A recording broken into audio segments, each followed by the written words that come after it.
नमस्कार साथियों, स्वागत है आपका हमारे यूट्यूब चैनल में और हम देख रहे हैं हिंदी नेट सेट अध्ययन। इसमें आज हम देखने वाले हैं क्या भूलूं क्या याद करूं आत्मकथा। वैसे पहले से देख रहे हैं और आज यहाँ तक हमने पढ़ा था और इसके आगे जो है आज हम प्रारंभ करेंगे। यह सब कुछ हम निःशुल्क पढ़ाते हैं और निःशुल्क अध्ययन करने के लिए हमारे चैनल को सब्सक्राइब कीजिए, लाइक कीजिए और शेयर करना मत भूलिए। तो प्रारंभ करते हैं यहाँ से। और हाँ, कमेंट करके भी बताइए कि आपको क्लास कैसी लगी।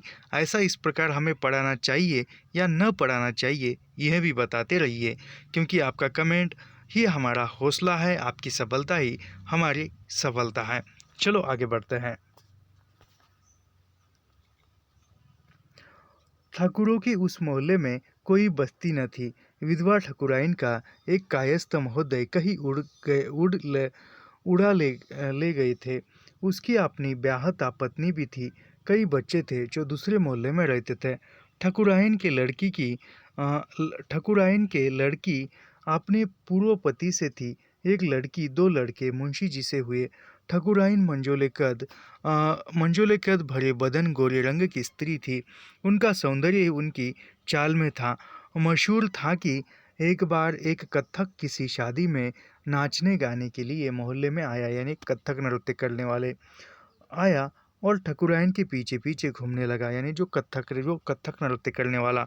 मुंशी जी को पता लगा तो उसे बुलवा कर उसने बोला, हाथ पांव तोड़वा कर खुद तोड़कर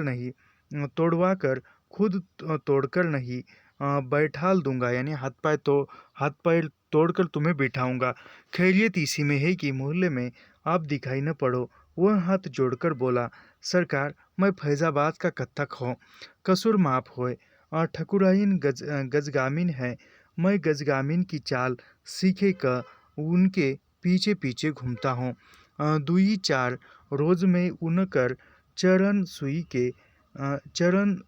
के चला जाबू। अपनी ठकुराइन की यह विशेषता सुनकर मुंशी जी की बाँछें खिल गई, यानी ठकुराइन की गजबा गजगामिन है ऐसा सुनकर, और उन्होंने कत्थक को बख्श दिया, यानी कत्थक को छोड़ दिया।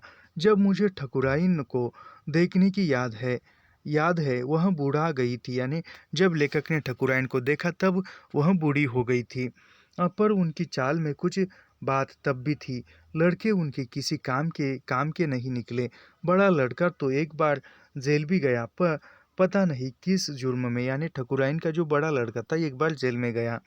उसके छूटने पर ठकुराइन ने ऐसा जश्न मनाया जैसे वह मुहिम फुतह करके आया, यानी वह जेल से छूटा लड़का, तो वह जेल से आने के बाद ठकुराइन ने इतने बड़ा ये किया, उसका स्वागत किया कि जैसे किसी अच्छे काम से आया। लड़कियां उनकी दोनों सुंदर थी, पर उनका विवाह अच्छे घरों में नहीं हो सका। ऐसे वर्ण संस्कारों की भी नगर में एक बिरादरी थी और उनकी शादियां उसी के बीच होती थी। बड़ी का पति विशेष कुरूप और भद्दा था। जब वह ब्याहने आया तब मोहल्ले में किसी ने बपती कसी, कोये की चोंच में अंगूर, यानी जब बड़ी लड़की की शादी हुई ठकुराइन की, तो वह उसका जो पति था वह कुरूप था, और किसी ने कहा कि कोये की चोंच में अंगूर। किसी ने व्यंग से कहा, छछूंदर के सिर में चमेली का तेल, ऐसा ये कहने लगे। जैसे कहते हैं कि लंगूर के हाथ में अंगूर, उस प्रकार। और ये भी कहते हैं कि अच्छे अच्छे पेड़ों पर हमेशा बंदर ही चढ़ते हैं। खैर छोड़िए। ठाकुराइन के घर के ठीक सामने दक्षिण को एक गली जाती थी, जो आगे दाहिने मुड़ बाई और बड़ा रोड छोड़ती हुई त्रिपोलिया को चली जाती थी। पता नहीं वह बड़ा रोजा किस बड़े आदमी की कब्र पर बना था। लड़कपन में तो हम उसे ताजा बीबी के राजा का छोटा भाई समझते थे। रोजे के चौगिर्द पायबान था, जिसमें एक बूढ़े दढ़ियल मौलवी साहब मकदब लगाते थे। टाट पर करतार लगाकर मैले कुचले कपड़ों में बैठे लड़के अपनी अपनी किताबों पर झुक झुक कर, जैसे पीठ छाती की लहर चल रही हो, उच्च किंतु लयपूर्ण स्वर में कुछ पढ़ते रहते थे, शायद कुरान शरीफ। मौलवी साहब के कान इतने सदे थे कि 50-60 लड़कों में कोई गलती करता तो फौरन तड़प कर शुद्ध पाठ का उच्चारण करते, यानी मौलवी साहब के कान इतने तेज थे कि कोई लड़का कोई गलत पढ़ता हुआ सुनाई दे तो तुरंत उसको ये करते थे। दक्षिण की गली में बाई और कई तवायफ़ों के मकान थे, यानी दक्षिण की गली में तवायफ़ों पे जो तवायफ़ों के मकान थे, जिसमें नाचने गाने वाली भी थी, पेशे वाली भी, दाहनी और हलवाई, पनवाड़ी, माली, चूड़ीहार, रंगरेज की दुकान की रंगीनी अब भी आंखों में बसी है। तरह तरह के रंगोरंगी साड़ियाँ सूखने को बांस पर टंगी रहती, या रंगरेज के लड़के उनको सुखाते यानी रहते और गली में रंगों की रंग सी उड़ती गिरती रहती। तवायफें प्राय खास खास की होकर रहती थी और कौन किसकी है लोग जानते थे। कुछ तो अपने संबंध की श्रृंखला पीढ़ी दर पीढ़ी बांधती। गली की गुलनार नायब साहब के पूर्व पारिवारिक संबंध की श्रृंखला में मेरे पिताजी को अपने बड़े भाई का दर्जा देती थी। यानी जी तवायफ थी, वह तवायफ में एक गुलनार थी, वह नायब साहब के पूर्व पारिवारिक संबंध की श्रृंखला में रखती थी, और लेखक के पिताजी को यानी प्रताप नारायण को गुलनार अपना बड़ा भाई का दर्जा देती थी। जब कभी वे गली से निकलते, वह मुंह पर घूंघट लेती या कमरे के अंदर चली जाती। कहते हैं एक बार गुलनार को शहर की किसी शादी में नाचने को बुलवाया गया। उस शादी में मेरे पिताजी शिरकत कर रहे थे, यानी गुलनार को किसी शादी में नाचने के लिए बुलवाया गया, वहाँ पर लेखक के पिताजी प्रताप नारायण गए थे। गुलनार ने जो पिताजी को महफिल में देखा तो दांतों से जीभ काट ली, बोली, हाय दया, मैं इस महफिल में नहीं नाच सकती। यानी लेखक के पिताजी यानी बड़े भाई के समान थे, बड़े भाई उसको मानती थी, तो वो कहती कि हाय मैया, दया, इस महफिल में मैं नहीं नाच सकती, यहाँ हमारे भैया बैठे हैं। पिताजी को जब इस स्थिति का पता लगा तो वे महफिल से हट आए, यानी पिताजी ही लेखक के हट गए। जय नारायण महानारायण बड़े छोटे भाई थे, गुण स्वभाव में एक दूसरे के बिल्कुल विपरीत। जय नारायण दुबले पतले सीधे, महानारायण पहलवानी काटी के बांके। संध्याओं को जब जय नारायण अपने बरामदे में बैठे माला फेरते रहते थे, महानारायण दक्षिणी गली में फेरी दिया करते थे। उसे राम गली भी कहा जाता है, यानी किसको, दक्षिणी गली को ही राम गली कहा जाता था, याद रखिए। प्राय तवायफों के मोहल्ले रामगंज कहलाते थे, यानी तवायफों के मोहल्ले रामगंज कहलाते थे। वेश्याओं को रामजनी कहा जाता है, यानी याद रखिए, जो वेश्याएं है, जो अपना देह बेचने का कारोबार करती है, उन स्त्रियों को रामजनी कहा जाता था, याद रखिए। ये वेश्याओं को रामजनी कहा जाता है। हिंदुओं की व्यंग्यवृत्ति सेम ऑफ ह्यूमर का कोई जवाब नहीं, यानी वेश्याओं को रामजनी कहा जाता है, याद रखिए, पूछा जा सकता है। उनके घर के बाई और एक खतरानी अपने लड़के और लड़की के साथ रहती थी। मोहल्ले में खतरी का भी यह एकमात्र मकान था। लड़के का नाम राजा था, लड़की का नाम खिल्लो। खतरानी मोहल्ले में खिल्लो की अम्मा के नाम से पुकारी जाती थी। उस परिवार में एक बड़ी त्रासदी घटी। राजा की संगत मुसलमान लड़के की थी, जिसके यहाँ वह खाता पीता भी था। बिरादरी वालों को वे दूर के मोहल्ले में रहते थे। जब यह पता लगा तो उन्होंने घोषणा कर दी कि राजा मुसलमान हो गया, और धमकी दी कि अगर वह घर में आए जाएगा तो खिल्लो से शादी करने को कोई खत्री परिवार तैयार न होगा। यानी वो राजा बेटा जो खत्री परिवार का था और उसका दोस्त मुसलमान था, और मुसलमान के घर वो जाता आता था, वहाँ खाना पीना उठना बैठना होता था।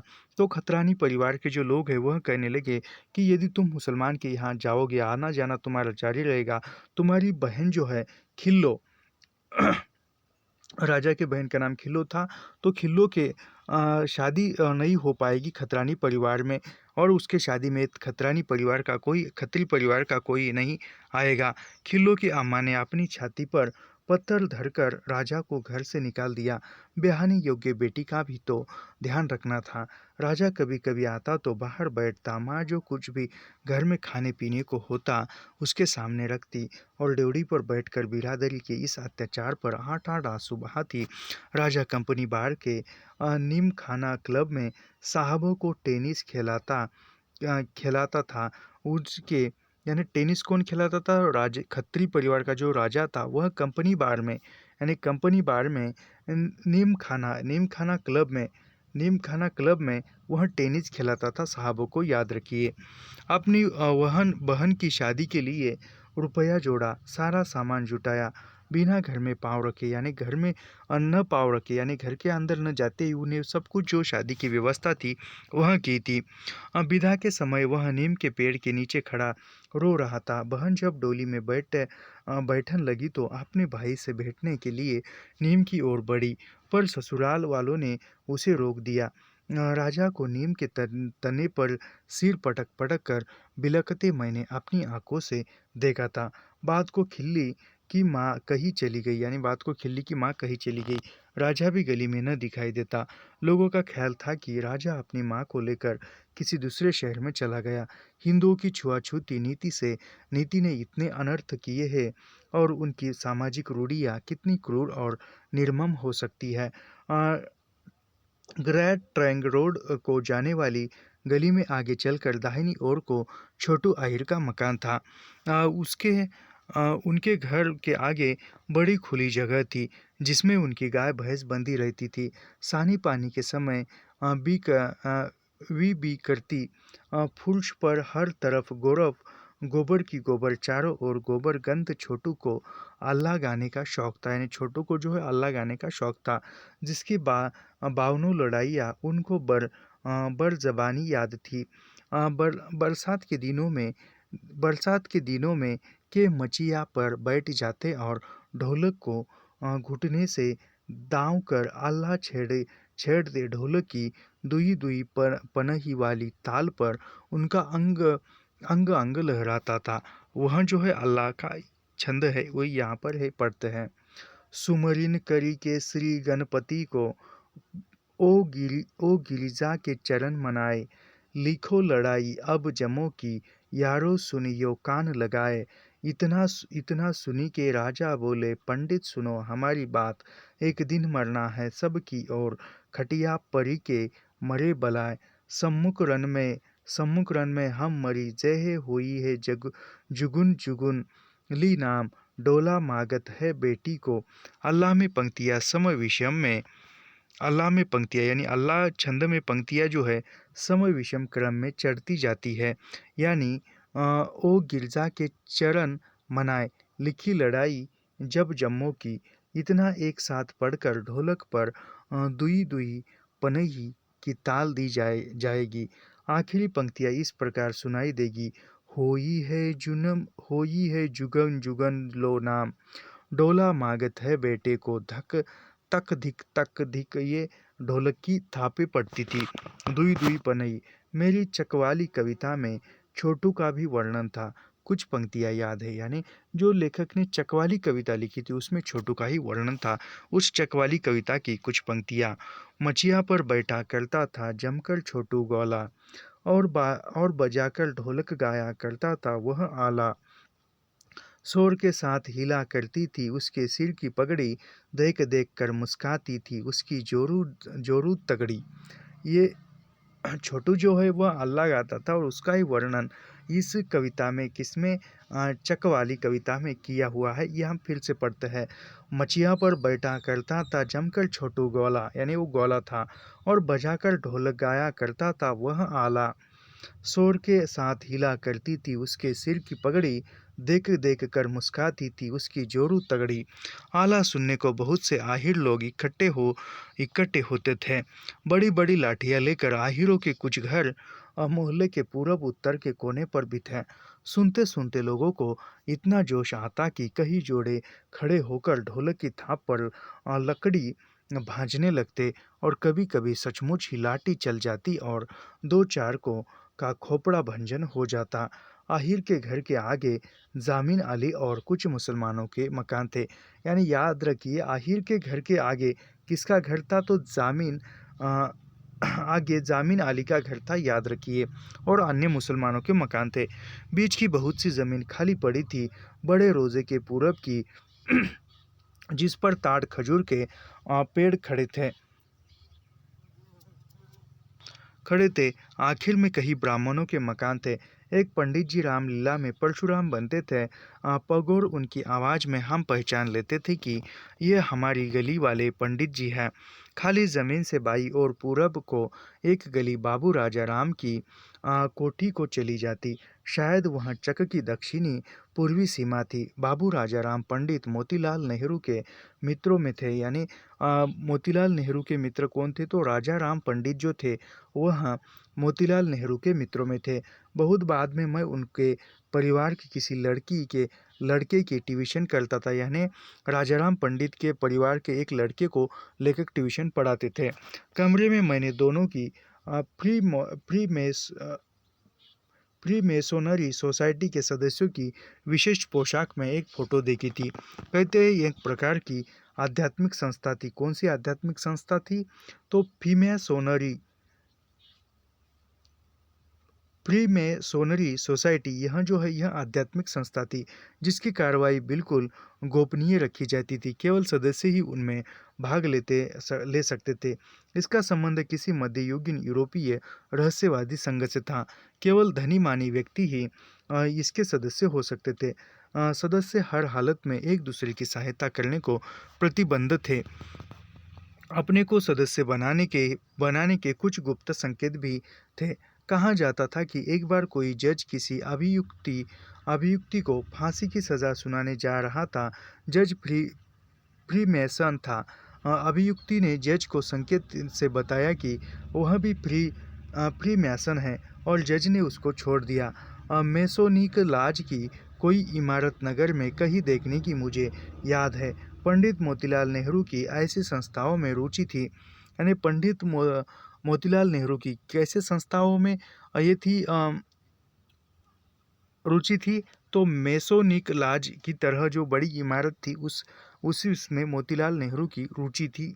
याद रखिए बात को। वे थियोसॉफिकल सोसाइटी की और भी आकृष्ट होती।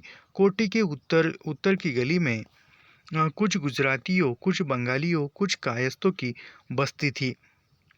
बंगालियों में एक महेंद्र मेरा साथी था, यानी बंगालियों में बंगाली परिवार से लेखक का साथी कौन था? उसका नाम क्या है? तो महेंद्र था। याद रखिए।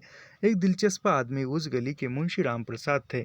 उनकी 3 बीबियाँ थी, यानी क्या भूलू क्या याद करो आत्मकथा में 3 बीबियाँ किसकी थी? तो मुंशी राम प्रसाद की थी। याद रखिए। अंग्रेज़ों की हिंदुस्तानी पढ़ाने थे, यानी अंग्रेज़ों को हिंदुस्तानी पढ़ाने को थे कौन? राम प्रसाद। कई किताबें लिखी थी। लड़कों के नाम डिप्टी कलेक्टर रखे थे। डिप्टी मेरा सहपाठी था, यानी राम प्रसाद ने लड़के का नाम डिप्टी कलेक्टर रखा था और डिप्टी जो था वह लेखक का सहपाठी था। याद रखिए। क्लासमेट खुद न डिप्टी थे न कलेक्टर, पर डिप्टी कलेक्टर के बाप तो कहे जाते थे, यानी खुद डिप्टी भी नहीं थे और कलेक्टर भी, लेकिन फिर भी डिप्टी कलेक्टर के बाप कहा जाते थे क्योंकि लड़के का नाम रखा था। लड़के भी नाम बड़े दर्शन थोड़े ही रह गए। ग्रैंड ट्रक रोड को जाने वाली गली की पूर्वी पंक्ति में नाई, बाड़ी, दर्जे, फेरी वाले, बिसाती, इक्के वाले और ऐसे ही लोगों के छोटे छोटे घर थे। इसी पंक्ति में बुद्धि और महारानी का घर था। राधा का भी जीवन लाल वकील का बर्थडे 2 मंजिले मकान की छाया में, जैसे जीवनलाल के मकान के सामने और हमारे घर के पिछवाड़े के बीच एक गली जाती थी। अब उसके पीछे का हिस्सा बनिया और कई लोगों के कब्जे में थे। यह गली पूरब को होती, जिधर कुछ कायस्थों और ब्राह्मणों की बस्ती और थी। हमारे मकान की आधी परिक्रमा कर उत्तर को चली जाती थी। हमारे मकान के सामने की गली जहाँ उससे मिलती थी, उसके नुक्कड़ पर एक शिवाला था जो सड़कों और बस्तियों के परिवर्तन के बावजूद अब भी अपनी जगह पर जीरो रोड पर खड़ा है। इस गली के पूर्व महादेवन का खेत था, लंबा चौड़ा, जिसमें कई फसलें उगनी थी।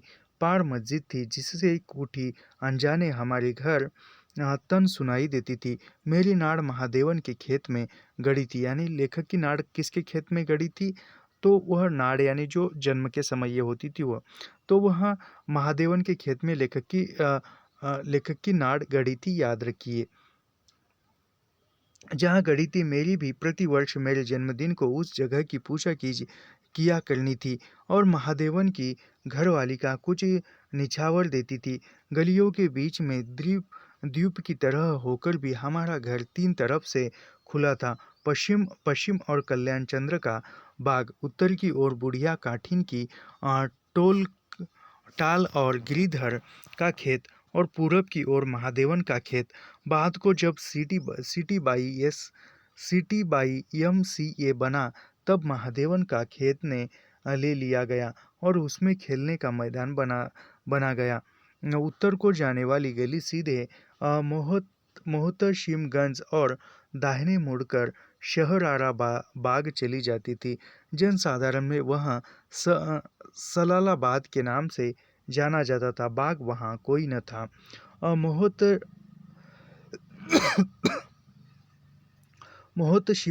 मोहतशिमगंज वाले अलग पर बाबू सोनार का मकान था।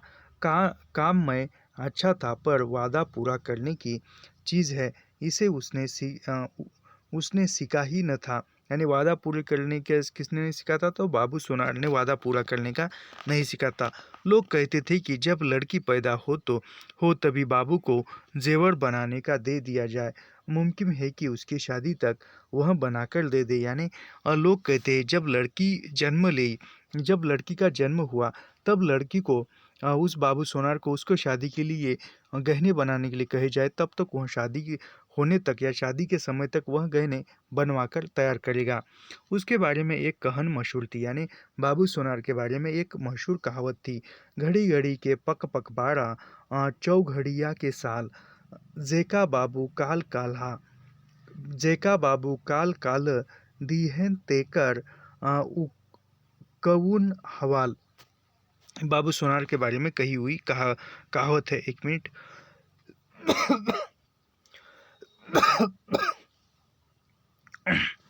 खांसी क्यों आ रही पता नहीं। शहरा बाग वाले अलग पर महाशय ओमकारनाथ वाजपेयी का मकान था। यानी शहरारा बाग के वाले अलंग महाशय ओमकारनाथ वाजपेयी का मकान था। सामने सरजू तेली का मकान था। याद रखिए, ओमकारनाथ के मकान के सामने सरजू तेली का मकान था। उसके बगल में कचहरों का हाथा। होली के दिनों में कहरा हुक्कड़ पर गीत याद है। यानी वह होली पर गाने वाला गीत क्या है? छऊए ढियचा पर मड़ैया गोरिया, तोहके लेके ना गोरिया, तोहके लेके ना। को हम बाद में बताएंगे।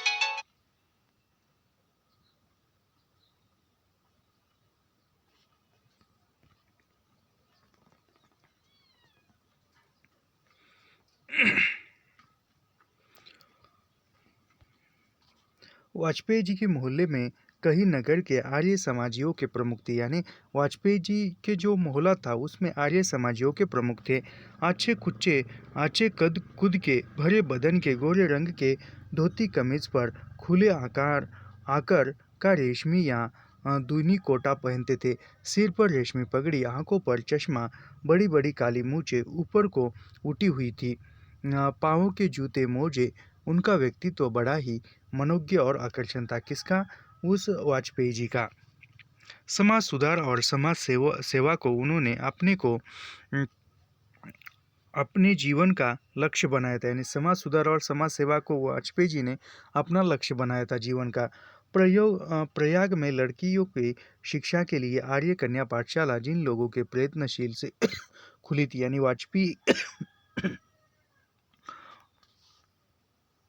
यानी आर्य समाजियों के प्रमुख जो वाजपेयी थे, उनके संयोग से या उनके प्रयास से प्रयाग में लड़कियों की पाठशाला खुली थी।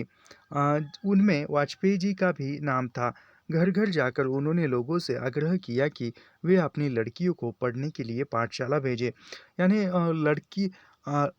लड़की शिक्षा के लिए या स्त्री शिक्षा के लिए क्या भूल के याद करूँ मैं, किसने प्रयास किया है और किसने पाठशाला खोली है? तो वाजपेयी जी का नाम याद रखिए। चचेरी और सगी मेरी सब बड़ी बहनें आर्य कन्या पाठशाला में पढ़ने जाती थी। यानी लेखक की चचेरी बहनें और सगी बहनें जो है किस पाठशाला में पढ़ने जाती थी? तो आर्य कन्या पाठशाला में पढ़ने जाती थी।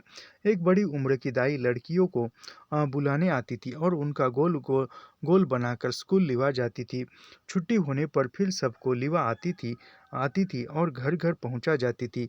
वाजपेयी जी ने ओमकार प्रेस नाम से एक प्रेस भी खोला था। याद रखिए, वाजपेयी जी ने कौन सा प्रेस खोला था? तो ओमकार प्रेस, यानी ओमकार प्रेस किसने खोला था? वाजपेयी जी ने खोला था। और वाजपेयी जी ने कौन सा प्रेस खोला था? तो ओमकार प्रेस खोला था, याद रखिए। ये प्रश्न यदि पूछा जाएगा तो आपको लगेगा झूठा सच उपन्यास से है, लेकिन इससे है। ओमकार वाजपेयी जी ने ओमकार प्रेस खोला था। और खुला था, जहाँ लड़कियों के लिए कन्या मनोरंजन नाम की एक मासिक पत्रिका निकलती थी। यानी कन्या मनोरंजन नामक मासिक पत्रिका ओमकार प्रेस से निकलती थी, और ओमकार प्रेस के मालिक जो थे वह वाजपेयी जी थे, याद रखिए। और यह एक मासिक पत्रिका थी। पत्रिका हमारे यहाँ आती थी। प्रथम पृष्ठ पर पंडित प्रताप नारायण मिश्र लिखित एक ईश्वर प्रार्थना छपी थी। शरणागत पाल कृपाल प्रभो, हमको एक आस तुम्हारी है। यानी किसने लिखी हुई प्रार्थना थी उस पत्रिका के प्रथम पृष्ठ पर? तो प्रताप नारायण मिश्र द्वारा लिखित थी। ये ईश्वर की प्रार्थना थी। प्रार्थना कौन सी थी?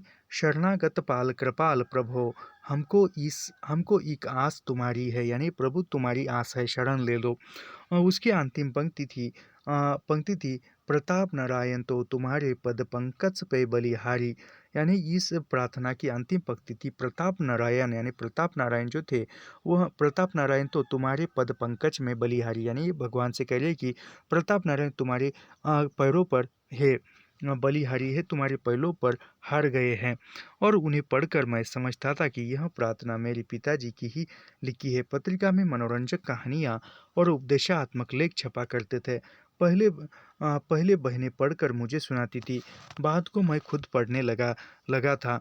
उसकी वार्षिक फाइलें बनाकर रखी जाती थी। पत्रिका बंद हो गई तो भी पुरानी फाइलों को उलटते पुलटते मैं हमें मज़ा आता था। आगे चलकर वाजपेयी जी ने ओमकार चारू चरितावली के नाम से देश के महान व्यक्तियों, नेताओं, समाज सुधारकों, स्वामी राम तीर्थ, गोपाल कृष्ण गोखले, महादेव गोविंद रानडे आदि की जीवनियाँ प्रकाशित की थी। याद रखिए, वाजपेयी जी ने ओमकार चारू चरितावली, यह जीवनियाँ किसने लिखी है? तो वाजपेयी जी ने लिखी है। और यह इस जीवनियों में किसके ये है जीवनियाँ है? तो इसमें देश के महान व्यक्तियों के, यानी वाजपेयी जी ने देश के महान व्यक्तियों का जीवनियों का जो संग्रह है किस नाम से लिखा था? तो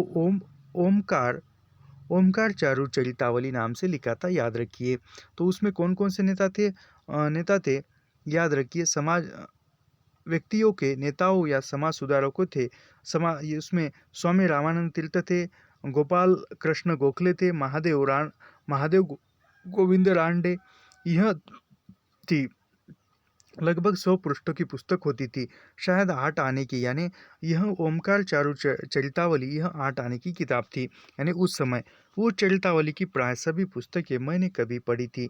वाजपेयी जी ने मोहल्ले में एक सेवक मंडली की भी स्थापना की थी, जो लोगों में थोड़ा थोड़ा चंदा इकट्ठा करके गरीबों को साधारण रोगों की दवा, जाड़ों में कंबल, उसके लड़कों की पाठ्य पुस्तकें या छोटे मोटे वजीफे देने का प्रबंध करती थी। मेरे पिताजी उसकी अंतरंग सभा के सदस्य थे, और कभी कभी सेवक मंडली की बैठकें हमारे घर पर भी हुआ करती थी। मेरे पिता कट्टर तो नहीं कहूँगा, पर आस्थावान सनातनी थे। लेखक के पिताजी थे वह कट्टर नहीं थे, लेकिन आस्थावान थे। हमारे यहाँ सनातन धर्म पताका नाम की एक पत्रिका भी आती थी। यानी लेखक के घर सनातन धर्म पताका नामक पत्रिका लेखक के घर आती थी, जो शायद मुरादाबाद से निकलती थी, पर उसकी सामग्री इतनी गरिष्ठ होती थी कि हम बच्चे उसे सूंघकर ही छोड़ देते। मेरी बड़ी बहन भगवान देई जब आर्य कन्या पाठशाला से आर्य समाजी विचार भी घर में आयात करने लगी। यानी लेखक की जो बड़ी बहन थी भगवान देई, वह जब आर्य कन्या पाठशाला में जाने लगी तो उसके आर्य समाज के विचार भी घर लाने लगी। मूर्ति पूजा नहीं करनी चाहिए, रामकृष्ण महापुरुष है, ईश्वर के अवतार नहीं, ईश्वर तो कहीं अवतार ही नहीं लेता। तो मेरे पिताजी के कान खड़े हो गए। यानी भगवान देवी कहती थी कि मूर्ति पूजा नहीं करनी चाहिए, रामकृष्ण जो है वह महापुरुष है, ईश्वर नहीं है, और ईश्वर जो है वह धरती पर अवतार लेकर नहीं आते हैं। यह सब कुछ सुनकर लेखक के पिताजी के कान खड़े हो गए। एक दिन उन्होंने बहन को संगीत रत्न प्रकाश आर्य समाजी भजनों का संग्रह पढ़ते दे सुना। यानी एक दिन जो भगवान दीन कौन-सा ग्रंथ संग्रह पढ़ते हुए प्रताप नारायण ने सुना, तो आर्य समाजी भजनों का प्रसंग। उसका नाम था संगीत रत्न प्रकाश। तुलसी तुलसी मीर आजिब जिन कानों में बसे थे, उनको संगीत रत्न प्रकाश के शब्द बड़े नीरस कर्कश लगे। उन्होंने बहन को समझाया कि यह किताब पढ़ोगी तो तुम्हारी रुचि बिगड़ जाएगी।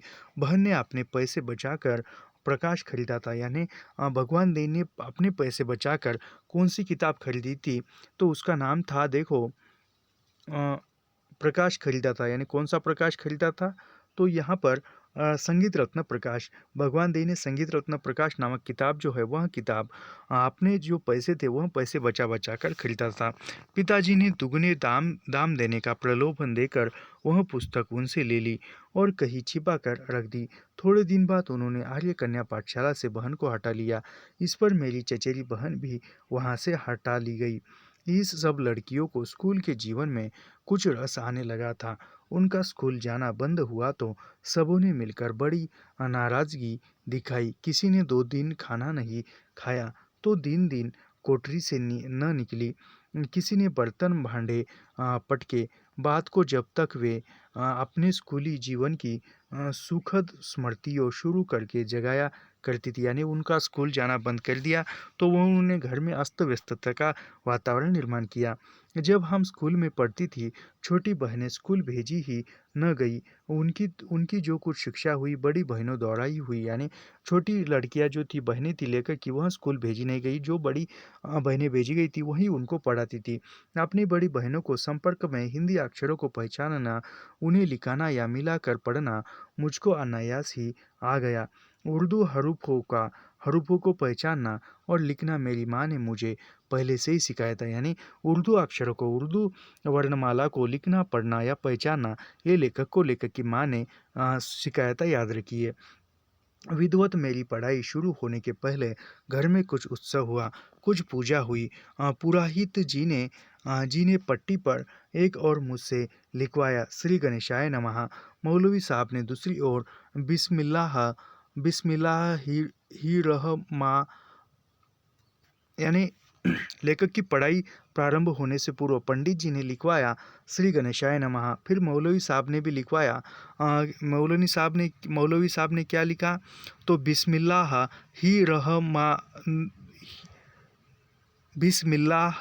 ही रहमानिर्रहीम, ऐसा वह लिखा और दोनों को मेरे हाथ से 1-1 रुपया दिलाया गया।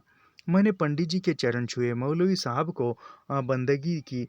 इसके बाद पंडित जी तो न दिखाई दिए, पर मौलवी साहब रोज पढ़ाने के लिए आने लगे। मौलवी साहब की न शक्ल अपरिचित थी, न उनसे हमारे घर का संबंध नया था। मेरे पहले वे मेरे चचेरे भाई बड़े भाई शिव प्रसाद की पढ़ा चुके थे। यानी मौलवी जो है, लेखक से पढ़ाने से पूर्व बड़े भाई शिव प्रसाद है और चचेरे भाई को पढ़ा चुके थे। गेंजी गेंजी गोरी चांद पर कुब्बे नुमा सफ़ेद टोपी, ये मौलवी साहब पढ़ाने के लिए आते। गेंजी गोरी चांद पर कुब्बे नुमा सफ़ेद टोपी, जिससे उसका लंबा कूद यानी कद कुछ और लंबा जान पड़ता था।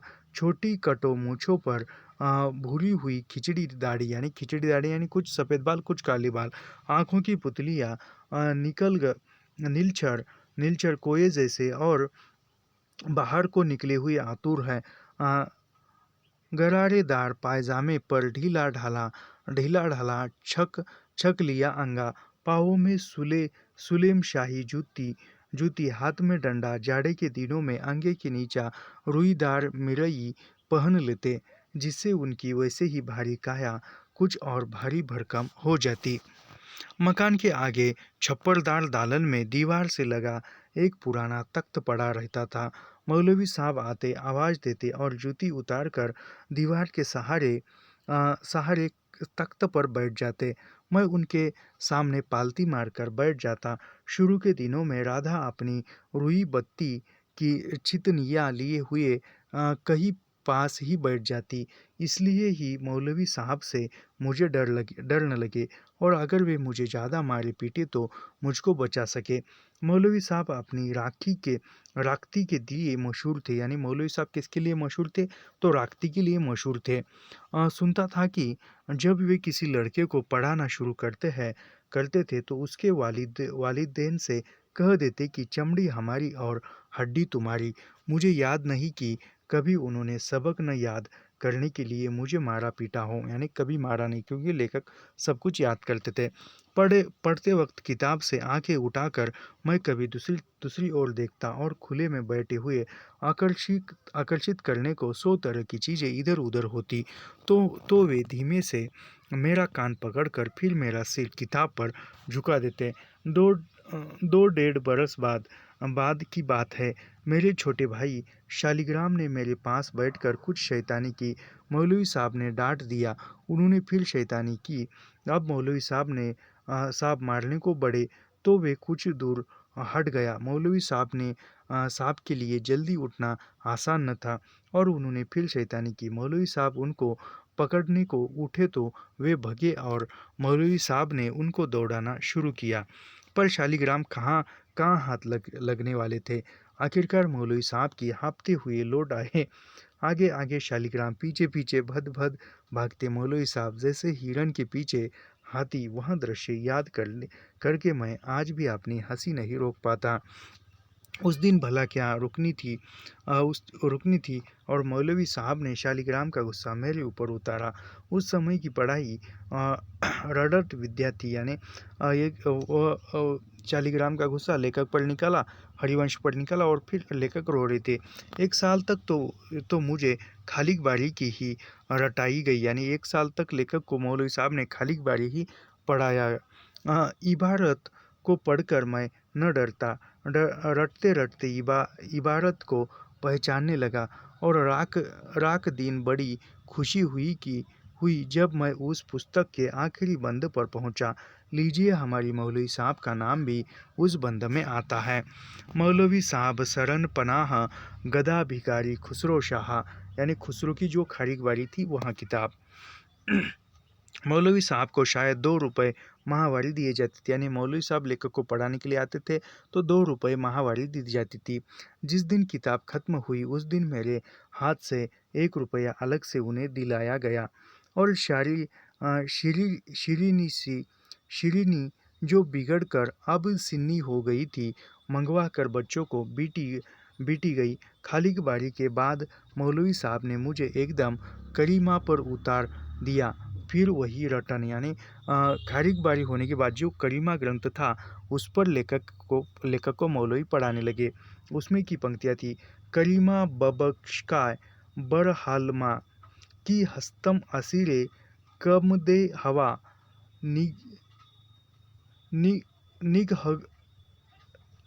निगहदार मारा जहाँ के खता गर गुजारो सवा बम नुमा। यह जो है यह करीमा की पंक्तियाँ हैं और बहुत सी पंक्तियाँ मुझे अब भी याद है। इसका अर्थ मैंने तब जाना न आज तक जानता हूँ, यानी अर्थ नहीं जाना, सिर्फ मुकद्दत की। कभी सुना था कि फतेहपुर के इकबाल वर्मा शहर ने, जिन्होंने रुबाइयात उमर खयाम का अनुवाद सीधे फाकिरी से किया था, यानी याद रखिए एक फतेहपुर के एक इकबाल वर्मा थे।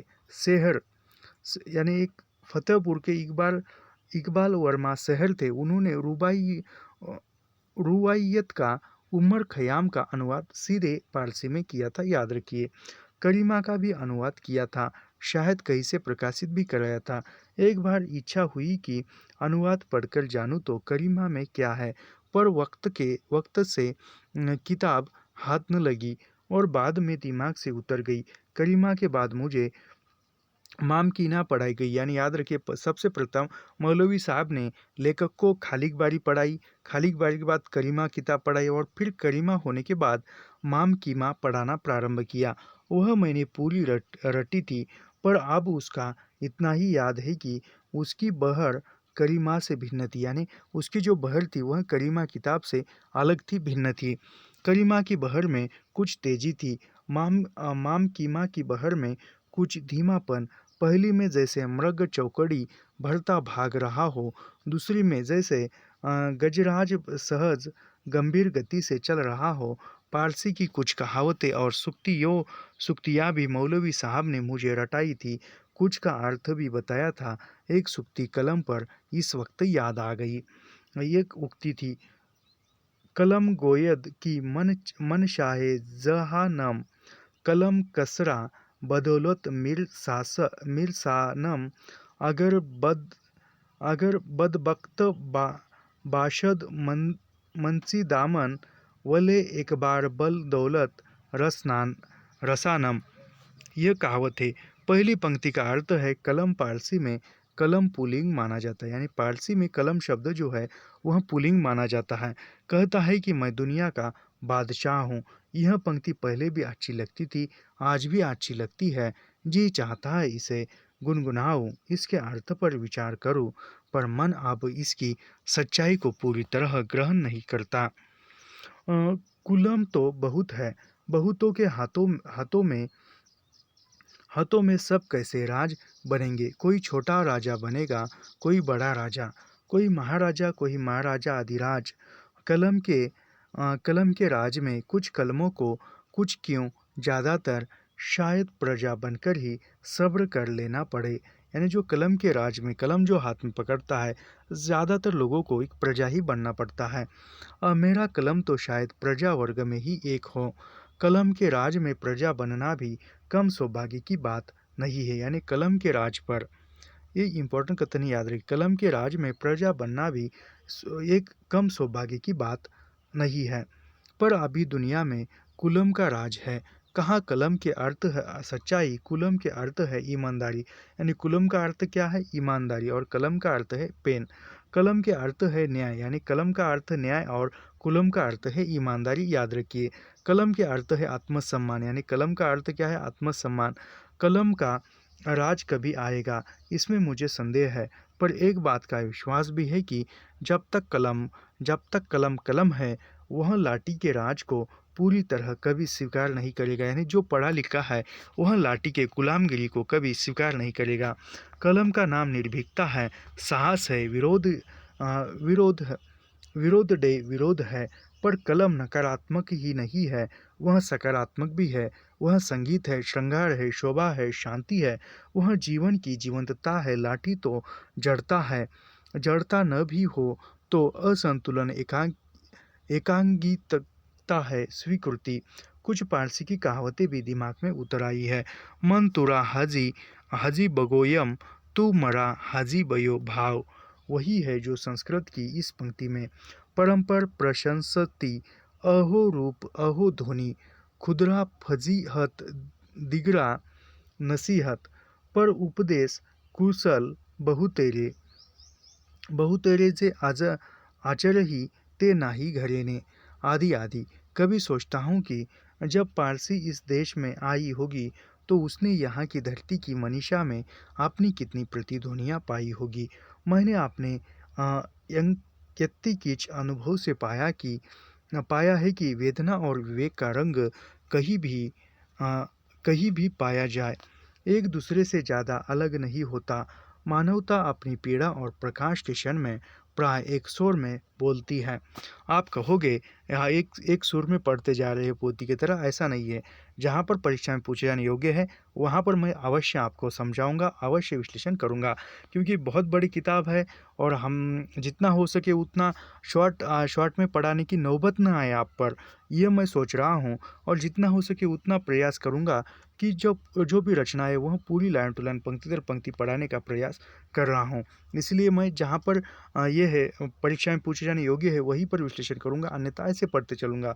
हेलमेट जब होरेशियो को आदर्श मनुष्य का गुण बताता है, यानी जो हेलमेट है, हेलमेट ने किसको आदर्श मनुष्य का गुण बताया? तो होरेशियो को आदर्श मनुष्य का गुण बताता है। तब उसकी वाणी गीता की वाणी की प्रतिध्वनि हो जाती है। गेटे ने शकुंतला में अपनी ही फाउस्ट की ग्रेशियन की करुण कथा प्रतिबिंबित देखी थी। विभाजन की बहुत सी रेखाओं के बीच यह कम संतोष की बात नहीं है। मानवता कतिपय बिंदुओं पर मिलती है, एक है। इस बीच गिनती और जोड़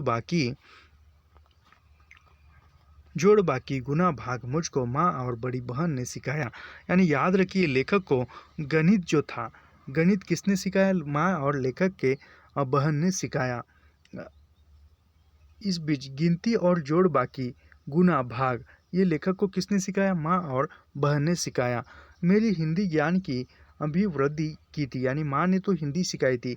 पढ़ने लिखने की ओर मेरी स्वाभाविक रुचि थी और लड़कों को खेल कूद से हटाकर पढ़ने लिखने की ओर लगाया जाता था। मुझे पढ़ने लिखने से हटकर खेल कूद में की ओर, यानी अन्य लड़कों को जो है खेल कूद से निकाल कर पढ़ाई लिखाई में लगाया जाता था, लेकिन लेखक को पढ़ाई लिखाई से निकाल कर खेल कूद में, यानी वो पढ़ाई लिखाई में ही मग्न रहते थे लेखक।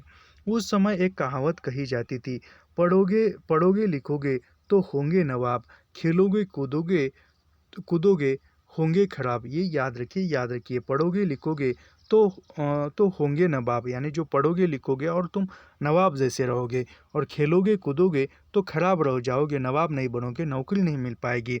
बचपन में किसी नवाब को तो मैंने देखा था, यानी किसी नवाब को लेखक ने नहीं देखा था, उसका वैभव और अधिकार भी न जानता था। पता नहीं मेरा बाल मन नवाब की कैसी कल्पना करता होगा, क्योंकि लेखक के दादा जो थे वह नवाब थे। निश्चय ही वह खेल कूद कर खराब होने की स्थिति से बिल्कुल विपरीत होगी। यह नहीं कि मैं खेला कूदा नहीं या कम खेला, पर खेलों में मेरा मन कभी पूरी तरह नहीं रमा। जैसे जैसे उम्र बढ़ती गई, खेलों से खिंचता गया।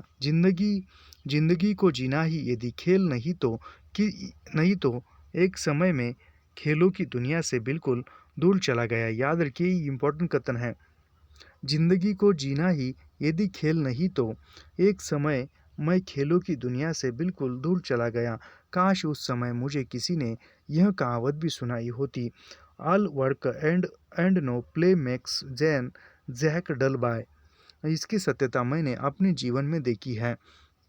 मुझे अपने जीवन के ऐसे बहुत से दिन याद है जिनको मैं ऑल वर्क और नो प्ले के दिन कह सकता हूँ। निश्चय उन्होंने मुझे डल बनाया है। काम में पिलकर जो सीखा जा सकता है, उसमें मैं कभी कोताही नहीं की, पर खेल में रुचि लेकर जो सीखा जा सकता था, उसमें मैं वंचित रह गया। यानी जो खेलों से खेल में मग्न होकर जो सीखा जाता था, जो ज्ञान मिलता था, इससे लेखक वंचित रह गया। उसका परिहार अब नहीं हो सकता। काम ही अब सहज मालूम होता है, खेलना मुश्किल। काम से राहत पाने के लिए अब यही कर सकता हूँ कि घड़ी उठाऊँ और 1-2 मील घूम जाऊँ। यानी खेल तो नहीं खेल सकते लेखक, लेकिन घड़ी उठाओ और 1-2 घंटे कहीं घूम कर आओ। शरीर घूमता है, मन काम की चिंता में रहता है। यही इंपॉर्टेंट कथन है, याद रखिए। शरीर घूमता है आदमी का, लेकिन काम के चिंता में रहता है। जैसे सुबह सुबह मैं घूमता हूँ तो मुझे पैर चलते हैं, लेकिन मन में एक रहता है कि अरे इतने बजे आज इस पेज से इस पेज तक रिकॉर्डिंग होनी चाहिए।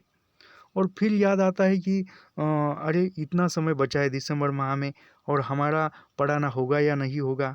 ये ऐसे चलते रहते हैं मन में विचार। तो उसी प्रकार लेखक करते हैं, शरीर घूमता है, मन काम की चिंता में रहता है। शरीर घूमता है, मन काम की चिंता में रहता है। अब पेट में अल्सर है, लोग कहते हैं गाल्प खेलो। कैसे खेलूँ गाल्प के लिए फुटबॉल क्रिकेट हॉकी की आधारशील चाहिए, वह मैंने नहीं बनाई। वृद्धावस्था में भी जो खेल सकते हैं, चाहे गाल्प चाहे ताश, मुझे उन सबसे ईर्ष्या है। यानी वृद्धावस्था में गाल्प खेल सकते हैं, ताश खेल सकते हैं, लेकिन लेखक को खेल से ईर्ष्या है। कभी कभी मुझको उन पर क्रोध आता है जिन्होंने जीवन को इतनी गंभीरता से लेने के संस्कार मुझ पर डाले, पर शायद जैसे मैं उनसे संस्कार ग्रहण करने को विवश था, वैसे वे भी मुझ पर संस्कार डालने को विवश थे। यानी संस्कार डालने वाले भी विवश थे और लेखक भी संस्कार ग्रहण करने के लिए विवश थे।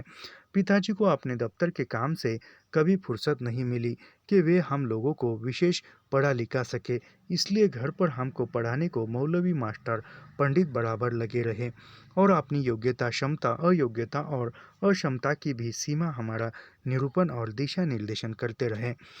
हम अपने बचपन में अपने को जहाँ और अपने को चारों ओर जिन्हें पाते पाते हैं वे हमारे भाग्य को शायद अधिक प्रभावित करते हैं बनिस्तर उन ग्रह नक्षत्रों के जो जो जन्म जन्म समय पर आकाश में रहते हैं। वास्तव में वे ही ग्रह नक्षत्र है। मैंने कहीं पढ़ा था कि हमारा जन्म ही हमारा भाग्य है, यानी इम्पोर्टेंट है, याद रखिए। मैंने कहीं पढ़ा था कि हमारा जन्म ही हमारा भाग्य है। उसका वर्ण तो उसका वर्ण तो हम नहीं कर सकते, यानी भाग्य का वर्ण हम नहीं कर सकते। इसलिए अपने को समझने के लिए मैं जहाँ हूँ, जिसके बीच हूँ, उसको समझने के लिए मैंने विशेष प्रयत्न किया है। जब मैं 8 बरस का हो गया तो पता नहीं किसकी सलाह पर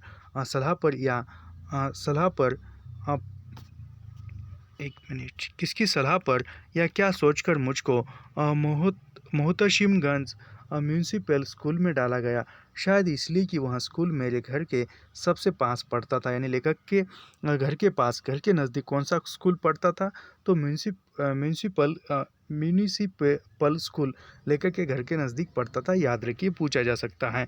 और दूर के रिश्ते के मेरे एक मामा बाबू बिहारी लाल वहाँ हेडमास्टर थे, यानी म्यूनिसिपल स्कूल में कौन से मोहतम मोहतशिमगंज मोहतशिमगंज के म्यूनिसिपली स्कूल में लेखक को डाला गया। क्यों डाला गया? क्योंकि लेखक के घर के नज़दीक वह स्कूल था। और मोहतशिमगंज म्यूनिसिपल स्कूल के हेड मास्टर कौन थे? लेखक के रिश्ते के एक मामा थे, उसका नाम क्या था? बाबू बिहारी लाल हेड मास्टर थे।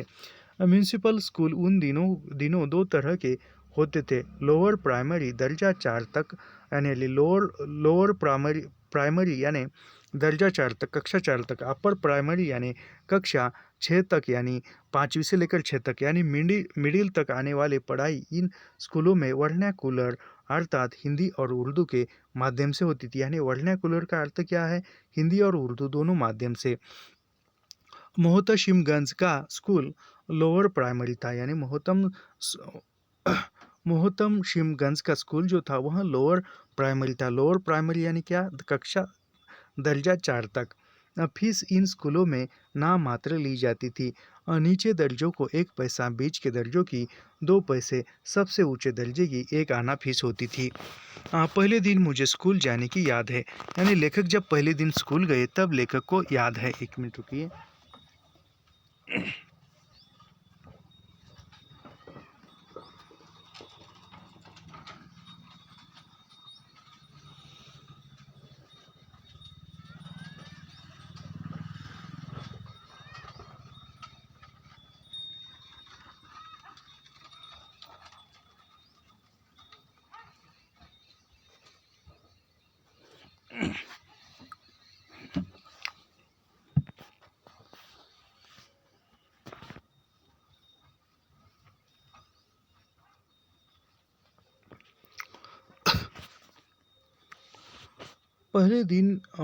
पहले दिन मुझे स्कूल जाने की याद है। माँ ने मुझे साफ धुले कपड़े पहनाए थे। करकल मुझे स्कूल तक पहुँचाने गए थे। बगल में मैंने तख्ती स्लेट दबा रखी थी। कलम मेरी जेब में थी। स्याही और बोध का हाथ में। मामा जी स्कूल में मामा के रूप में नहीं, रौबदार हेडमास्टर के रूप में मिले। उनकी पहली हिदायत मेरे लिए यही थी कि स्कूल में उन्हें मामा जी नहीं, हेड मास्टर साहब कहकर संबोधित करो। यानी उस मामा जी ने कहा कि स्कूल में मुझे मामा जी नहीं, हेड मास्टर साहब कहकर बोलिए। इतना बड़ा नाम ज़बान पर चढ़ाने में मुझे कुछ दिक्कत महसूस हुई और शुरू में मैंने कोशिश की। उनको संबोधित करने का अवसर ही न आए। पहले दिन तो मुझे उन्हीं के कमरे में, यानी क्लास में ले जाकर बिठा दिया गया। उनकी पीठ के पीछे संयुक्त प्रांत आगरा व अवध का एक नक्शा टंगा था। यानी लेखक जिस स्कूल में कक्षा में बैठे थे पहले दिन, वहाँ पर कौन सा नक्शा था? संयुक्त प्रांत, यानी दोनों प्रांत अवध और आगरा उस समय एक था, तो उसका नक्शा टंगा था। मुझे झांसी और मिर्ज़ापुर जिले की टांगों पर खड़ा एक कुत्ता सा लगा, जिसका मुंह देहरादून था। उनकी मेज पर एक बेत रखा था और एक और 3-4 लड़के मुर्गा बन चुके थे, यानी मुर्गा बन के बैठे थे। और मुर्गा बने, वो खाने का मुर्गा बनाने वाला अलग है और उस छात्रों को मुर्गा बनाया वो अलग था। नहीं तो आप सोचेंगे उनको खाने के लिए मुर्गा बनाया, ये अलग बात है। सिर नीचाकर कानों को पकड़ना पड़ता था। उर्दू और हिसाब में मेरा इम्तिहान लिया गया। पानी थी तो उर्दू मेरे लिए पानी थी। मैं तो पारसी पढ़ा था, यानी लेखक पारसी पढ़े थे। हिसाब में ज़रूर कमज़ोर पड़ा। मेरा दाखिला दर्जा 1 में करा दिया गया। उसके पहले 2 दर्जे और होते थे, अ और ब, यानी पहले दर्जे के पहले 2 दर्जे और होते थे, अ और ब। जिस इमारत में स्कूल था वह कोई बड़ा रिहायशी मकान था। छोटे बड़े कमरे, दालान, रसोई घर, जहाँ भी जगह थी क्लास लगते थे। दर्जा 2 तक लड़के टाट पर बैठा करते थे। मास्टर साहब कुर्सी पर, छोटी सी मेज कुर्सी के सामने, जिससे 2 काम लिए जाते थे। लड़के जब शोर करते थे तो उन्हें चुप कराने के लिए मास्टर साहब उस मेज पर थप थप यानी ऐसा थप थप करते थे, थप थप मारते थे। और जब लड़कों को वे किताबों से कुछ नकल करने का काम देते थे तो उस पर पाँव रखकर एक झपकी से लेते थे। दर्जा 3 और 4 के लड़के बेंचों पर बैठे थे, यानी कक्षा दर्जा जो था वह 3 और 4 के लड़के जो थे वो बेंच पर बैठते थे। आज तो एलकेजी यूकेजी के बच्चे भी बेंच पर बैठे रहे हैं और उनके आगे लंबे डेस्क होते थे। 3 और 4 को हेड मास्टर साहब पढ़ाते थे, यानी कक्षा दर्जा 3-4 को हेड मास्टर साहब पढ़ाते थे। और नए अजनबी को छेड़ने की प्रवृत्ति बच्चों में शायद स्वाभाविक होती है, यानी आज भी होती है और पहले भी होती थी। ज़्यादातर लड़के दर्जा एक में मुझसे ही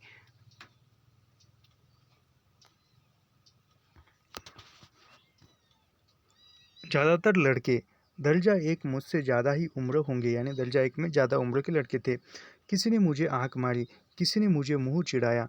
पास बैठने वालों में किसी ने चुटकी काटी, किसी ने गुदगुदाया, किसी ने कुर्ते पर स्याही डाल दी, किसी ने धोती में कलम पोंछ दी। यह छोटे पैमाने पर रैगिंग थी, जो कॉलेजों और बड़ी-बड़ी यूनिवर्सिटियों में भी होती है। ये रैगिंग जो है आज भी होती है और कभी-कभी तो अशोभन और भद्दा रूप भी ले लेता है। एक मर्यादा के अंदर शायद इनसे नए और पुराने के बीच संकोच और झिझक दूर करने में सहायता मिलती है। स्कूल बंद होने का समय आया तो करकल मुझे लिवाने आए, यानी स्कूल में छोड़ने के लिए करकल साथ गया और लाने के लिए भी करकल आए।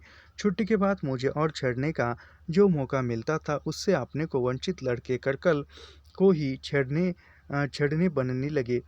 गोद में ले जाओ मुन्ना को, गोद में ले जाओ, ये करकल को बच्चे कहते थे। अ, यह क्रम 2-4 रोज चला। फिर मैं अकेले स्कूल आने जाने लगा। गाली देने वालों को गाली देना, छेड़छाड़ करने वालों को छेड़छाड़ करना, मारपीट करने वालों से मारपीट करना मैं भी सीख गया। ये सीखना ही पड़ता है भाई साहब। स्कूल 10 बजे से लगता था और 3:30 बजे तक, यानी स्कूल 10 बजे से लेकर 3:30 बजे तक रहता था और 3:30 बजे छुट्टी होती थी। गर्मियों में सुबह का स्कूल हो जाता था 6:30 से 10:30 बजे तक, यानी गर्मियों में 6:30 बजे से लेकर 10:30 बजे तक स्कूल हो जाता था। गर्मियों का स्कूल हमें ज़्यादा अच्छा लगता था। दिन भर छुट्टी, खेलो कूदो, धमाक चौकड़ी मचाओ। स्कूल सामूहिक प्रार्थना से आरंभ होता था। प्रार्थना अब तक मुझे याद है, यानी स्कूल जो है प्रार्थना से आरंभ होता था। और स्कूल की जो प्रार्थना थी, कौन सी प्रार्थना, वह प्रार्थना अब भी लेखक को याद है। वह प्रार्थना थी, हे प्रभु अनंतदाता, ज्ञान हमको दीजिए, शीघ्र सारे दुर्गुणों को दूर हमसे कीजिए, लीजिए हमको शरण में, हम सदाचारी बने, धर्म रक्षक ब्रह्मचारी, वीर व्रतवारी बने। यह लेखक के स्कूल की प्रार्थना है, याद रखिए। एक सामूहिक गाते थे बच्चे। हमारे स्कूल में भी एक प्रार्थना होती थी, उसको अभी याद नहीं आ रहा है, लेकिन एक मराठी प्रार्थना होती थी, क्योंकि हमारी मातृभाषा मराठी है तो मराठी वह प्रार्थना होती थी। हे प्रभु, ये पढ़ते हैं हम, हे प्रभु आनंददाता, ज्ञान हमको दीजिए, शीघ्र सारे दुर्गुणों को दूर हमसे कीजिए। लीजिए हमको शरण में, हम सदाचारी बने, धर्म रक्षक ब्रह्मचारी, वीर व्रतधारी बने। इसके बाद एक और प्रार्थना कराई जाती है, यानी ये एक प्रार्थना और दूसरी एक प्रार्थना की जाती थी कि भगवान हमारे जॉर्ज पंचम को चिरायु दीजिए, यानी तब के जॉर्ज पंचम जो थे वह थे। जॉर्ज पंचम और स्कीक मैरी की तस्वीर दफ्ती पर चिपकाई हुई कमरे में टूंगी रहती थी। प्रथम विश्व युद्ध का समय था, यानी प्रथम विश्व युद्ध का समय था। राजभक्ति जगाए रखने की उस वक्त विशेष आवश्यकता होगी। गीत किसी ऐसे का लिखा था जिस छंद मात्रा का भी ध्यान नहीं था, पर तब इस पर किसी का ध्यान शायद ही जाता हो। दर्जा 2 तक के हिसाब के लिए स्लेट और खुशखत के लिए पट्टी का इस्तेमाल होता था। कापियों पर लिखना दर्जा 3 से शुरू होता था, यानी कापियों पर नोटबुक पर लिखना दर्जा 3 से प्रारंभ होता था। 2 तरह के कागज़ मिलते थे, यानी लिखने के लिए 2 तरह के कागज़ होते थे, सफ़ेद और बादामी। यानी 2 तरह के कागज़ थे, एक सफ़ेद और एक बादामी। बादामी कागज़ की कापियाँ हिसाब के लिए, यानी जो बादामी कलर की कापियाँ थी वह हिसाब के लिए यानी गणित के लिए, और सफ़ेद कागज़ की सुलेख के लिए प्रयुक्त होती थी। यानी बादामी कलर की जो कापियाँ थी वह हिसाब के लिए यानी गणित के लिए, और सफ़ेद कागज़ की थी वो अन्य लिखने के लिए।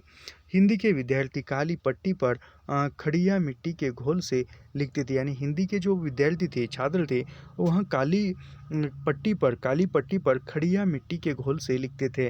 उर्दू के मुल्तानी मिट्टी से लिखते थे, यानी उर्दू के जो विद्यार्थी थे वह मुल्तानी मिट्टी से लिखते थे। पुती तख्तियों पर काली स्याही से स्कूल का काफ़ी वक्त पट्टियों को धोने पोतने सुखाने में सिर्फ होता था। लड़के लाइन में खड़े होकर हवा में झूला झूला कर पट्टियाँ सुखाते थे, साथ गाते थे, विश्वास था गाने से पट्टी जल्दी सूखेगी। यानी पट्टियाँ सुखाते हुए लड़के गाते थे, क्या गाते थे? सूख सूख पट्टी चंदन गोटी, राजा लाया महल बनाया, एक अनोखी रानी लाया, राजा रानी खड़े झरोके, सूरज चमके पट्टी सोखे। ये पट्टी सुखाते हुए गाया हुआ गीत है। कितना अच्छा है ये, अच्छा है। फिर से मैं दोहराता हूँ। सुख सुख पट्टी चंदन गोटी, राजा लाया महल बनाया, एक अनोखा रानी लाया एक अनोखी रानी लाया, राजा रानी खड़े खड़े झरोके, सूरज चमके पट्टी सोके, यानी सूरज की रोशनी तेज हो जाएगी और पट्टी जो है वह सूख जाएगी। यूँ तो स्कूल ढीलम ढालम गति से चलता था, पर जब डिप्टी साहब का दौरा होने को होता था तो खासा तनाव आ जाता था। यानी जब कोई जब कोई साहब आने वाले तब स्कूल टाइट होता था। दौरे की तारीख पहले से मालूम होने पर स्कूल की खास सफाई होती थी। यानी यह जो है दौरा करने की जो साहब थी डिप्टी कमिश्नर की, यह हमने इसके पहले हमने जो मुर्दइया आत्मकथा पढ़ी उसमें भी देखे। दिन पहले टाटा झड़वाए जाते थे। झड़ुकों से ही क्या क्या इर्द गर्द स्नान होता था। उस दिन जाले माले निकलवाए जाते थे। स्कूल की आराम घड़ी का वक्त ठीक किया जाता था। लड़कों को धुले साफ कपड़े पहनकर आने का आदेश दिया जाता था। फिर भी कोई लड़का मैले कपड़े पहनकर आता तो उसको छुट्टी दे दी जाती। यानी कोई साहब आने के दिन कोई मैले कपड़े पहनकर आता है लड़का, तो उसको जो है छुट्टी दी जाती थी, भाई साहब तुम घर जाओ।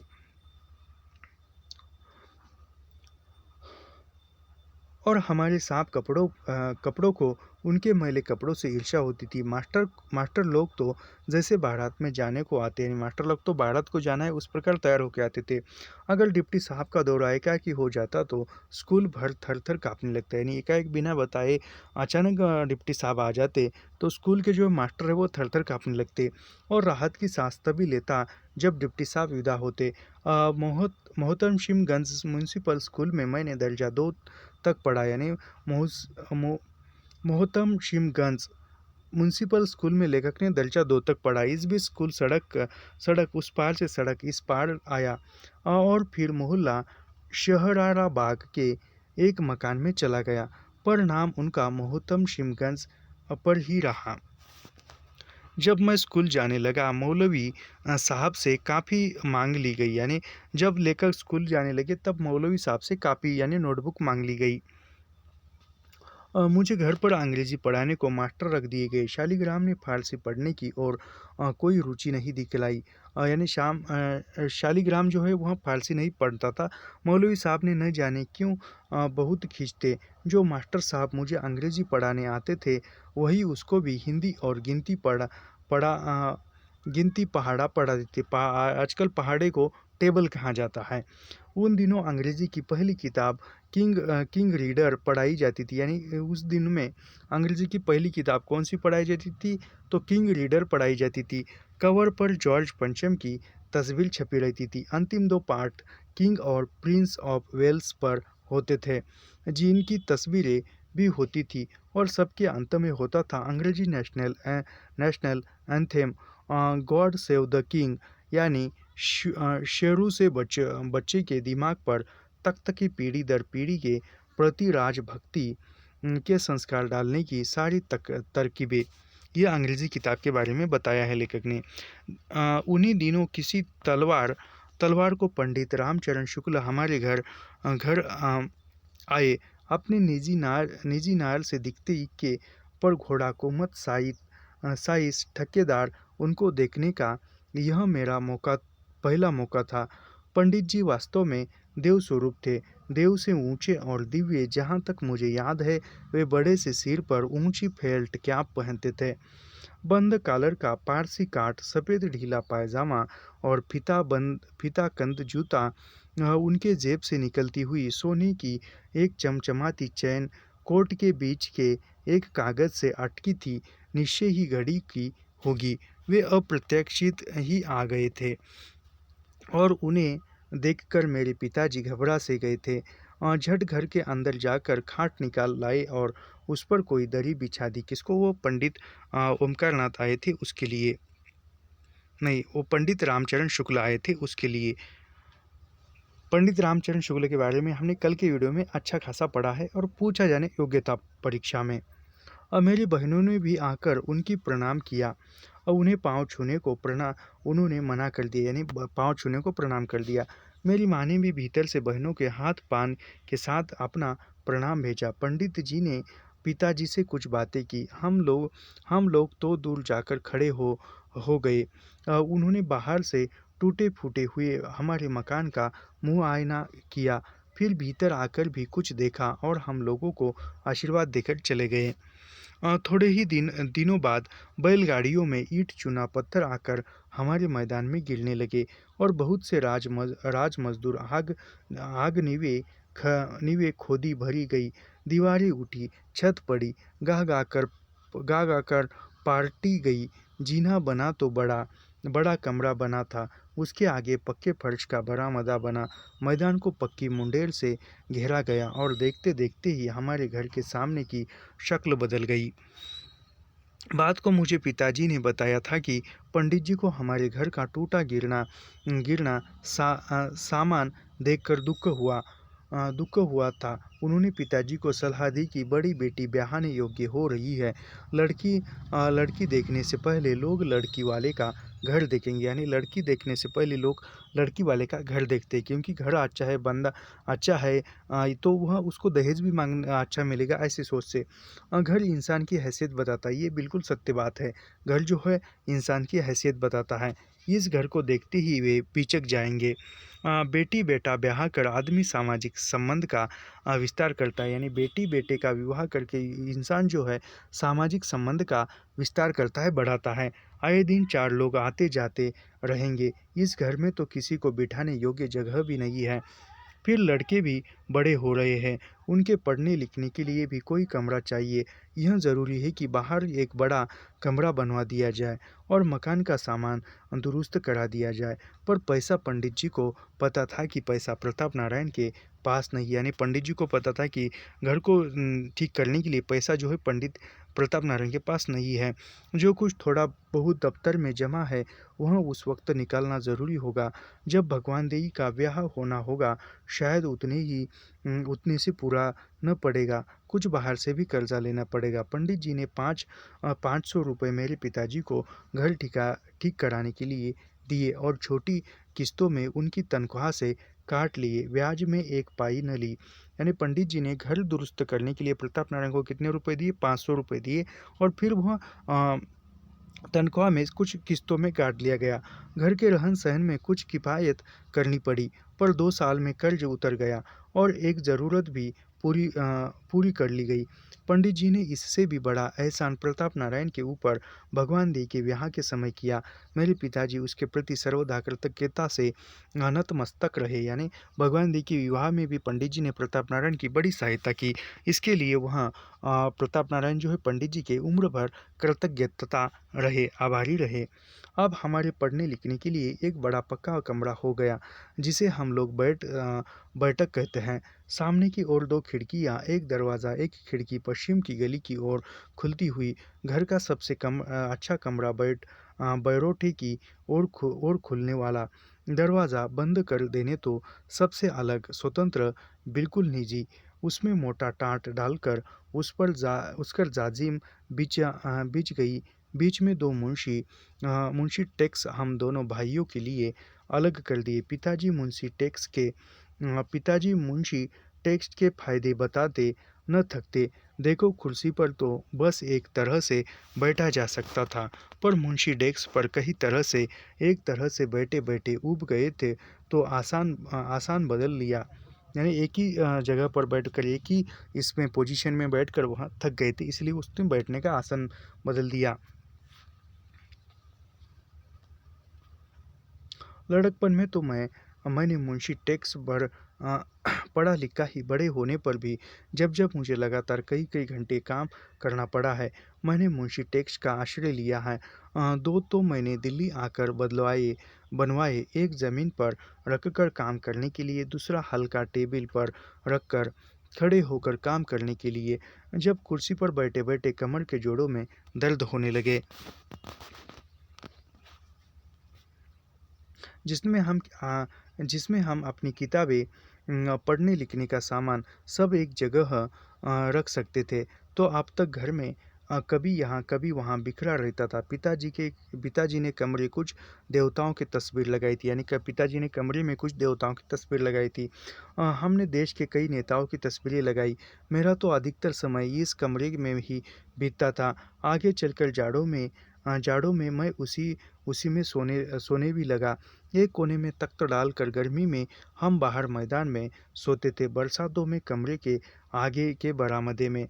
मेरी बड़ी बहन का विवाह जिला प्रतापगढ़ के परसीपुर ग्राम के बाबू त्रिलोकनाथ के साथ तय हुआ। यानी याद रखिए, भगवान देई, यानी लेखक की बड़ी बहन यानी भगवान देई, उसका नाम क्या था? भगवान देई का विवाह जो है वह प्रतापगढ़ के परसीपुर ग्राम, यानी प्रतापगढ़ जिले में परसीपुर नामक गांव में बाबू त्रिलोचन नाथ के साथ तय हुआ। एक बहन 3 भाइयों में से सबसे बड़े थे। यानी वह कौन थे? त्रिलोकनाथ जो थे वह एक बहन 3 भाइयों में सबसे बड़े थे।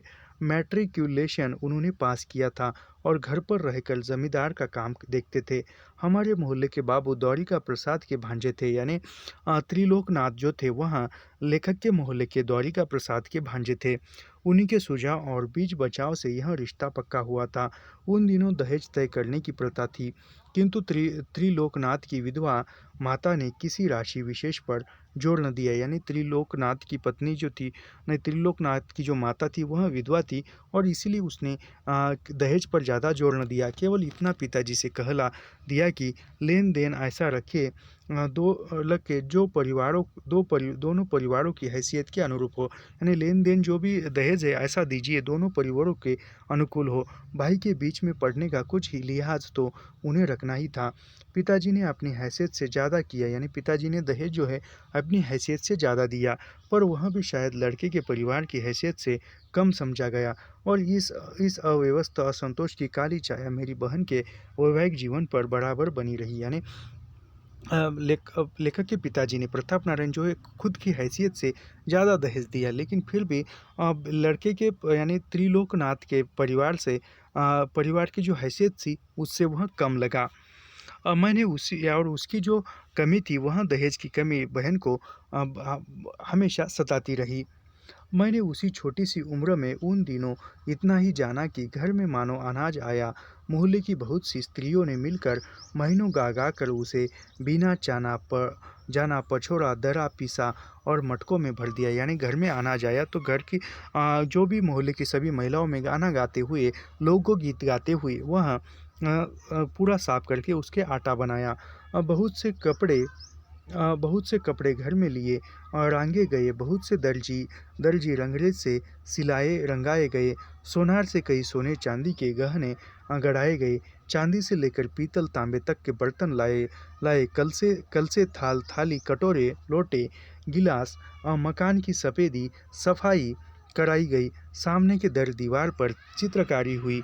निमंत्रण पत्र छपे और बंटवाए गए। कई दिनों तक विविध देवी देवताओं की पूजा हुई। देवताओं की भी सील ही हीरस की कुएं की भी गाए गए। ढोलक पर माता के भजन, सुहाग के गीत। निकट दूर के मेहमान आए। प्रजा पुरोहित आए और एक शाम को प्रत्येक द्वार पर आम के पल्लव बंधे। बाहर छिड़काव हुआ। गैस के ठंडे टंके। नाते रिश्तेदार दोस्त इकट्ठे हुए और कड़क झय्यम झय्यम करके बारात दरवाजे पर आने लगी। यानी दरवाजे पर बारात आई। भगवान देव के पति आ गए। 2 दिन तक विवाह की रस्में होती रही। गाने बजाने, मंत्र पाठ, हंसी ठिठोली और कभी कभी वाद विवाद और तड़प झड़प के बीच और एक सवेरे बहन की विदा की बेला आ गई। बहन रोई, माँ रोई, घर की संबंधियों की, पास पड़ोस की स्त्रियां रोई। पिताजी की भी आंखें गीली हुई और बहन की डोरी चली गई। घर में ढोलक पर गाना बैठ गया। यानी भगवान देव की विदाई हो गई। गाना बैठ गया। कौन सा? मैं राजा तोरे खेलन को गेंदा बनूंगी। यानी मैं राजा तेरे खेलन की गेंदा बनूंगी, ऐसा ये गाना था। जैसे यह सिद्ध करने के लिए कि जो रोना धोना अभी हो चुका है वह शकुन का रोना धोना था। यानी जो भी रोना धोना था वह शकुन का यानी अच्छा का रोना धोना था। मातम का नहीं। यानी जो भी रोना धोना था वह मातम का नहीं, वह शगुन का, खुशी का रोना धोना था। लड़की की विदा के फौरन बाद गाने की प्रथा शायद इसी विचार से लगाई गई। यानी लड़की विदा हुई तो फौरन तुरंत जो है गाने का कार्यक्रम होता था। वाद को पिताजी ने बताया था कि बहन के विवाह के 3,000 रुपये खर्च हुए थे। यानी बाद में पिताजी ने बताया था कि भगवान देव की शादी में कुल 3,000 रुपये खर्च हुए थे। 3,000 रुपये खर्च हुए थे। आजकल तो 3,000 में क्या आता है भाई साहब, जूता भी नहीं आता। और वही जूता चुराने के लिए वह क्या लड़की वाले जो है वहाँ, लड़की के भाई जो है वहाँ बड़ा ये करते हैं वही जूता चुराने के लिए। वैसा उनको कभी मिलता ही नहीं हो। लेकिन खैर छोड़िए, वो एक प्रथा थी। एक शादी में ऐसे ही मैं गया था और वहाँ जो है वहाँ जो लड़की वाले के जो लड़की वाली की जो भी बहनें थी, भाई थे, उन्होंने दूल्हे का जो भी दूल्हा था उसके जूते चुराए और निकलते समय जूते नहीं दे रहे थे। वो पैसे मांग रहे थे, कितने तो मांग रहे थे। तो मैंने उस दूल्हे से कहा, भाई साहब तुम इतने पैसे उनको देने वाले हो, इतने पैसों में अच्छा खासा नया जूता आता है। तो वो दूल्हा मान गया और इस पर मुझ पर जो है उस लड़की के भाई तथा बहनें मुझ पर गुस्सा हो गए कि तुमने यह सुझाव उसको क्यों दिया। खैर सोचिए, ये बहुत दिनों की बात है, जब मेरे ख्याल से मैंने BA प्रथम वर्ष में था मैं। चलिए, ये थोड़ा सा पन्ना बचा है, इसको हम पढ़ते हैं और यहाँ पर हम रुकते हैं। यानी 3,000 रुपये खर्च हुए थे। केवल 1,000 उनके पास थे। 2,000 पंडित राम शुक्ल ने दिए थे। यानी भगवान देव की शादी में प्रताप नारायण को पंडित रामचरण शुक्ल ने 2,000 रुपये दिए थे। न उन्होंने कोई कागज लिखाया था, न लौटाने की कोई मियाद पूछी थी। शायद पंडित जी ने ये रुपये वापस लेने के इरादे से दिए ही नहीं थे। यानी पंडित रामचरण शुक्ल ने वापस देने के विचार से नहीं दिए थे, ऐसे ही दिए होंगे दोस्त के रूप में या सहयोगी के रूप में। नहीं तो वो लौटाने के हिसाब से देते तो वो लिख कर लेते हैं, उसका ब्याज लेते हैं, बहुत कुछ ये रहता है। न थे, पर वह मेरे पिताजी के स्वाभिमान का यह धन दान स्वरूप स्वीकार करना गवारा न हुआ। मेरे पिताजी के सनातनी संस्कार इतने प्रबल थे कि ब्राह्मण की पाई भी लेना वे पाप समझते थे। यानी लेखक के पिताजी के संस्कार ऐसे थे कि ब्राह्मण की एक पाई भी लेना पाप समझते थे। उन्होंने पंडित जी के चरण पकड़े और विनती की कि आपका इतना ही बड़ा उपकार होगा कि पिछली बार की तरह इस बार भी आप मुझ में ब्याज न ले, मूलधन की पाई पाई मैं किस्तों में अदा करूंगा। यानी पैर पकड़कर कहा प्रताप नारायण ने कि पिछली तरह की तरह आप इसका ब्याज न ले, केवल मूलधन ही ले, 2,000 रुपये अदा कर दूंगा। और विवाह के दूसरे ही मास से घर के खर्च की सभी मदों में निर्ममतापूर्वक कटौती कर उन्होंने अदायगी की किस्त देनी शुरू कर दी। इस कटौती का कष्टकर अनुभव हमारे परिवार के प्रत्येक सदस्य को कई वर्षों तक हुआ। पिताजी के बचत अभियान के संबंध में एक घटना मुझे याद है जो बड़ी मार्मिक है। हमारे अंग्रेजी के मास्टर विश्वनाथ प्रसाद को 8 रुपये महीने के दिए जाते थे। यानी जो अंग्रेजी पढ़ाते थे मास्टर लेखक को, उसको 8 रुपये महीना था। पिताजी ने कुछ और बचत के ख्याल से यह निश्चय किया कि वे मास्टर साहब को छुड़ा देंगे। वे यह भी नहीं चाहते थे कि मास्टर साहब को एहसास हो कि उनके काम से असंतोष के कारण उन्हें जवाब दिया जा रहा है, क्योंकि वे बड़े श्रम और रुचि के साथ हम लोगों को पढ़ाते थे। साथ ही उनके सामने अपनी असमर्थता व्यक्त करने में भी उन्हें संकोच होता था। उन्होंने अंग्रेजी में एक चिट्ठी लिखी और उसमें सारी स्थिति स्पष्ट कर दी। लड़की की शादी में उन पर काफ़ी कर्जा चढ़ गया है। अदायगी के लिए रुपया बचाने के ख्याल से उन्हें बड़े अफसोस के साथ मास्टर साहब की ट्यूशन बंद करनी पड़ रही है। यह चिट्ठी मैंने ही ले जाकर मास्टर साहब को दी। मास्टर साहब को सोचने में एक क्षण का भी समय नहीं लगा। उन्होंने दूसरी तरफ लिख दिया, आप इस विषय में चिंता न करिए, यानी पैसों के विषय में आप चिंता न करिए। मैं बिना तनख्वाह के आपके तड़कों यानी लड़कों को पढ़ाऊंगा। मास्टर साहब साल भर बगैर तनख्वाह के पढ़ाते रहे। जब तनख्वाह पाते थे तब चाहे किसी न किसी दिन न आते हो, कभी कभी देर से आते हो, पर जब उन्होंने तनख्वाह लेना बंद कर दिया तो न किसी दिन उन्होंने नागा किया न देर से आए। यानी तनख्वाह जब देते थे तब कभी देर होती थी, कभी ये होता था, लेकिन जब से तनख्वाह देना बंद कर दिया तब से वह समय पर आकर हर रोज़ आकर पढ़ाने लगे। अंत में पिताजी ने उनसे प्रार्थना की कि लड़के आप बड़े हो गए हैं, आप स्वयं आने का कष्ट न करें। जब उनको कुछ पूछने की ज़रूरत होगी आपके घर जाकर पूछ लेंगे। वे मान गए। हम जब भी उनके घर जाते वे बड़े स्नेह से हम लोगों की कठिनाई दूर करते। हम कुछ दिन उनके पास न जाते तो वे खुद घर पहुंच जाते। यानी ऐसे मास्टर साहब नसीब से ही मिलते हैं। कहते यह तो बड़ी अच्छी बात है कि तुम अब इतने तेज हो गए कि तुम्हें कुछ पूछने की ज़रूरत नहीं होती। मास्टर साहब ने लंबी उम्र पाई।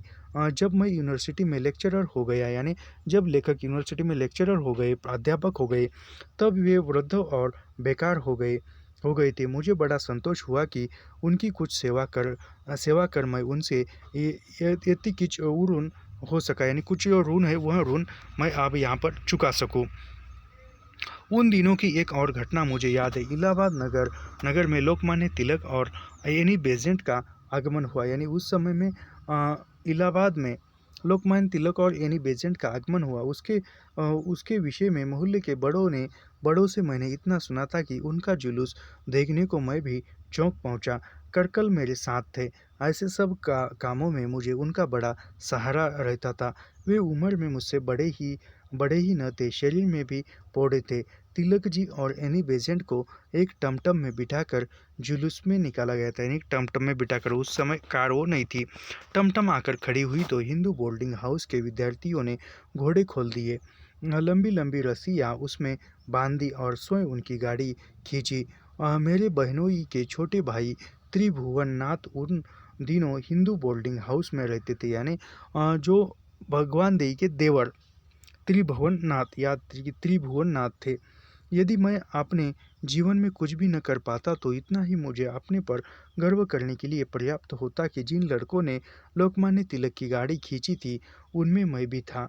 यानी लोकमान्य की गाड़ी खींची थी, वह उसमें लेखक भी थे।